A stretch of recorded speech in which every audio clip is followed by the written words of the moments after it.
오늘 어둡지만이라는 제목으로 함께 하나님의 말씀을 나눌 때 하나님께서 저와 여러분들에게 크신 은혜를 베푸시기를 소망합니다. 제가 초등학교 2학년 때 있었던 일로 오늘 말씀을 열겠습니다. 당시에 초등학교 저학년이었던 저는 좋지 않은 습관 하나를 가지고 있었습니다. 제가 가지고 있었던 좋지 않았던 습관은 바로 깜빡하고 학교에 제 소지품을 두고 오는 습관이었습니다. 그러던 중 하루는 깜빡하고 학교에 우산을 두고 온 적이 있었습니다. 우산을 두고 온 사실을 모르고 저는 집에 와서 일상을 살고 있었습니다. 그런데 아버지께서 퇴근하시고 집에 돌아오신 후에 저에게 오늘 뭐 두고 온 거 없니? 라고 물어보셨습니다. 그리고 그 순간 내가 우산을 두고 왔습니다 말씀드렸어요. 그런데 아버지께서 그 이야기를 듣고 굉장히 화를 내시는 겁니다. 너는 그 습관을 더 나이가 먹기 전에 반드시 고쳐야 된다 말씀하셨습니다. 그리고 아버지에게 크게 혼이 났던 저는 울면서 아버지로부터 집에서 쫓겨남을 당합니다. 아버지께서는 지금 학교에 가서 우산을 찾아오지 않으면 집에 들어올 생각을 하지 말아라 라고 말씀하셨습니다. 아버지가 퇴근하신 후에 시간이 늦은 밤이었습니다. 그러니까 늦은 밤에 학교를 가야 하는 상황이 저에게 찾아온 것입니다. 한바탕 혼이 났고 우산 없이는 집에 들어갈 수 없었으니 저는 울며 겨자 먹기로 학교로 걸어갔습니다. 어둠을 헤치고 가까스로 학교 앞까지 도착은 했는데 산 넘어 산이었습니다. 칠흑같이 어두운 학교 안으로 들어갈 용기가 도저히 나지 않았던 것입니다. 그렇게 저는 교문 앞에서 발을 동동 구르며 울먹이고 있었습니다. 그런데 바로 그때 학교로부터 그 어두움으로부터 한 사람이 걸어 나오기 시작했습니다. 소스라치게 놀란 저는 울지도 못하고 멍하니 그 사람을 보고 있었습니다. 그 사람은 바로 경비 아저씨였습니다. 경비 아저씨는 학교 앞에서 울먹이는 저를 바라보시더니 무슨 일인지 물으셨고 저는 자초지종을 설명했습니다. 그리고 그 경비 아저씨께서는 제가 안타깝게 여겨졌는지 제 손을 잡고 한 손에 랜턴을 들고 어두운 학교 안으로 같이 들어갔습니다. 아저씨는 그 어두운 복도를 저와 함께 걸으셨고 결국 교실에 도착한 저는 우산을 가지고 나올 수 있었습니다. 어두운 상황이었지만 그리고 도저히 불가능해 보였던 상황이었지만 어둠 속에서 함께 하신 그 경비 아저씨로 말미암아 제가 승리를 얻었던 사건이었습니다. 그런데 우리가 함께 읽은 성경 말씀 속에도 저와 비슷한 상황을 겪었던 이가 등장합니다.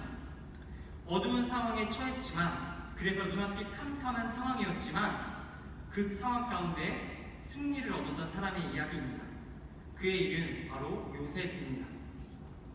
요셉은 그의 모든 인생을 통틀어서 수많은 어두운 상황을 겪었던 사람입니다. 요셉의 인생에는 크게 3번의 어두운 상황이 있었습니다. 그 첫 번째 어두운 상황은 바로 자신의 형제들에 의해 구덩이에 빠졌던 사건입니다. 어린 시절 자신을 시기하던 형들에 의해 요셉은 깊고 어두운 구덩이에 빠지게 됩니다. 배신감, 그리고 죽음에 대한 공포, 그에게 이 구덩이는 깊은 어두움 그 자체였을 것입니다. 요셉은 그 이후에 간신히 구덩이에서 건짐을 받는 듯 싶습니다. 그러나 그것도 잠시였습니다. 요셉을 기다리고 있었던 것은 그 구덩이보다 더한 어두움의 상황이었습니다.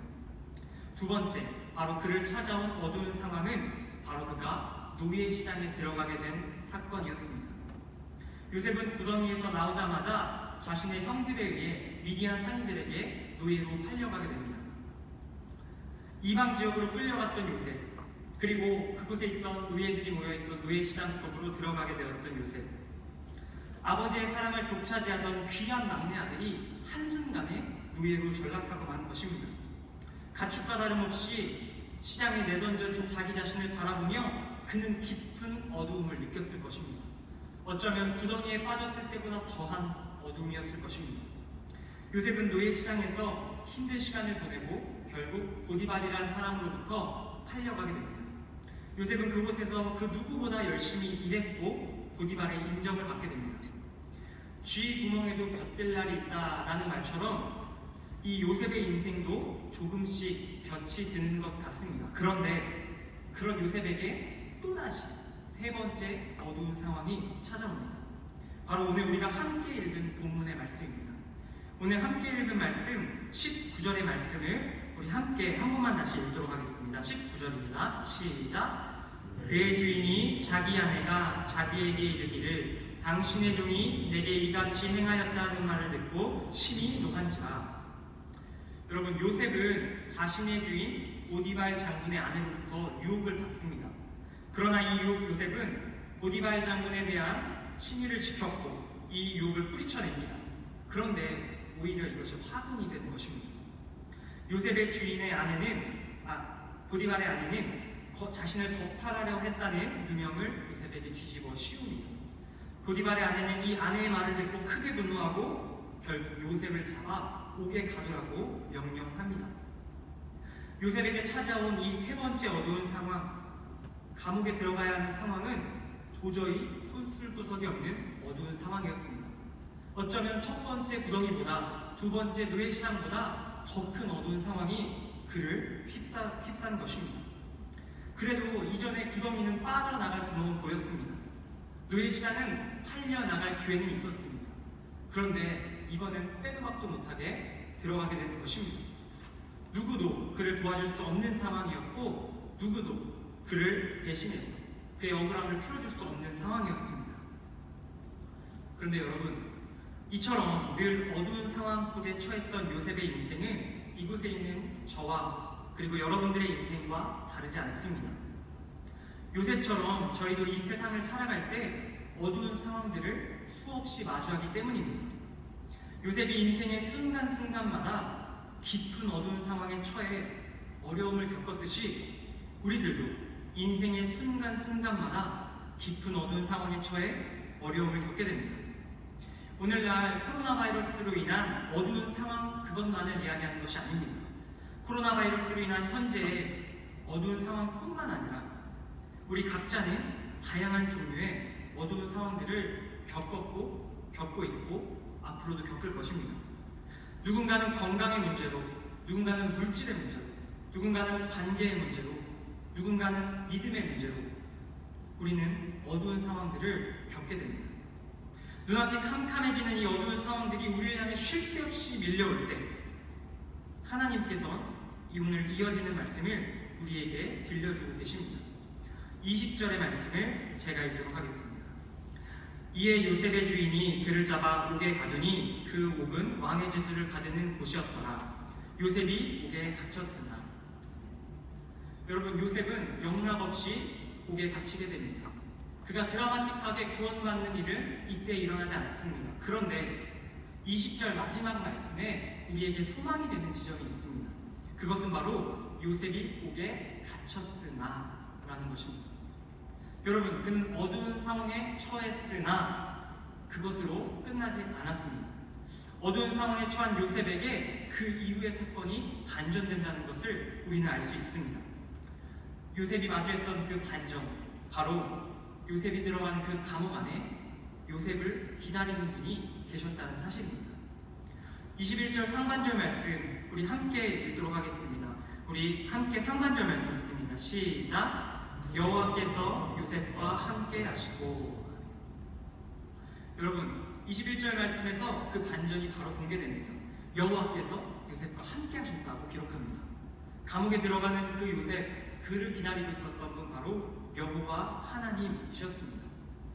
그리고 그때부터 요셉의 감옥 생활이 그야말로 슬기로운 깜빵 생활이 됩니다. 하나님께서는 요셉에게 인자를 더하시고 간수장에게 은혜를 받게 하셨고요. 그리고 이후에 감옥의 재반 사물을 모두 처리할 정도로 신임을 받게 하십니다. 성경은 이와 같은 요셉의 놀라운 행적 뒤에 다시 한번 덧붙여 기록합니다.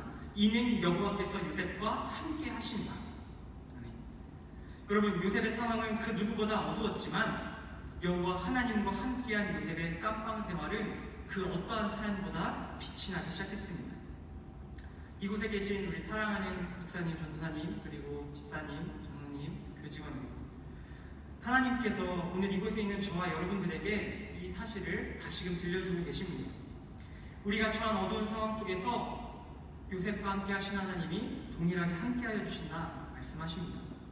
비록 우리 각자의 상황이 어둡고 교회의 상황이 어둡고 나라의 상황이 어둡고 많은 것들이 우리를 어두운 상황이라고 말하지만 그럼에도 불구하고 이곳에 우리와 함께 하시는 하나님으로 말미암아 우리가 요셉처럼 형통할 것이라고 약속하여 주십니다. 요셉과 함께하여 주신 그 하나님께서 지금 우리와 함께하고 계심을 믿는 저와 여러분들 되기를 원합니다. 끝으로 한 가지 시를 읽어드리고 오늘 말씀을 맺겠습니다. 다들 들어보셨을 수 있는, 그러나 들을 때마다 가슴을 울리는 시라서 제가 소개합니다. 오스왈 샌더스 목사님의 모래 위의 발자국이라는 시입니다. 시를 읽겠습니다. 어느 날 밤 꿈을 꾸었네. 하늘을 가로질러 빛이 임한 그 바닷가 모래 위에 두 쌍의 발자국을 보았네. 한 쌍은 내 것, 또 한 쌍은 주님의 것. 거기서 내 인생의 장면들을 보았네. 마지막 내 발자국이 멈춘 그곳에서 내 인생의 길을 돌이켜 보았을 때 자주 내 인생길에는 오직 한 쌍의 발자국만 보였네. 그때는 내 인생이 가장 비참하고 슬펐던 계절이었네.